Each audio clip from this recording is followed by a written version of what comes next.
Hi, I'm Honey, and welcome to Honey's Bedtime Stories. Today we're going to read The Elves and the Shoemaker.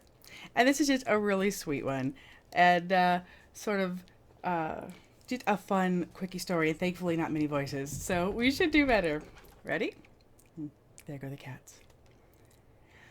Once upon a time there was a shoemaker and his good wife, who, though no fault of their own, had become so poor that the shoemaker found himself with just enough leather left to make one last pair of shoes.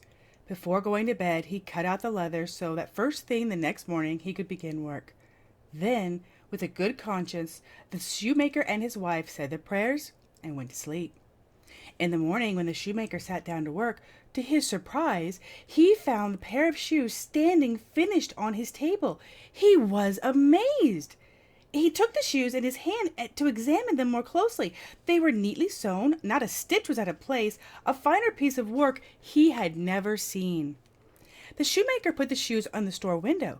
Soon a customer saw them, and because they were of such wonderful quality, paid much more than the usual price. With the money he had gotten for the shoes, the shoemaker was able to buy enough leather to make 2 pair of shoes. As before, he cut them out in the evening, and in the morning, much to his surprise, the shoes were finished. He had no sooner placed the shoes in the window than 2 customers arrived and paid liberally for the wonderful shoes. These gave him so much money that he was now able to buy leather for 4 pair of shoes. The next morning he found the 4 pairs finished, and so it continued, day after day. One evening, when the shoemaker had cut out shoes as usual, he said to his wife, "Let's sit up tonight to see who it is that helps us so kindly." He is an old man after all, right? That's my old man voice. The wife agreed, lit a candle, and they hid themselves in the corner of the room. At midnight, much to their surprise, came a group of little men, who crept into the shoemaker's shop, sat down at his table, took up the cut leather, and began to work. Their tiny fingers stitched, sewed, and hammered so neatly and quickly that the shoemaker and his wife could not believe their eyes. Then, when everything was finished, the little helpers ran swiftly away. The wife said to her husband, "The little men, wife, the little men have made us very rich, and we must show our gratitude. They run around with barely anything on, and they must be cold.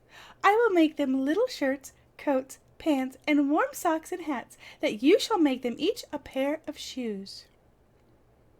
The husband agreed, and when everything was ready, they laid out the presents on the table instead of the usual work. They hid themselves and waited for the little men to arrive.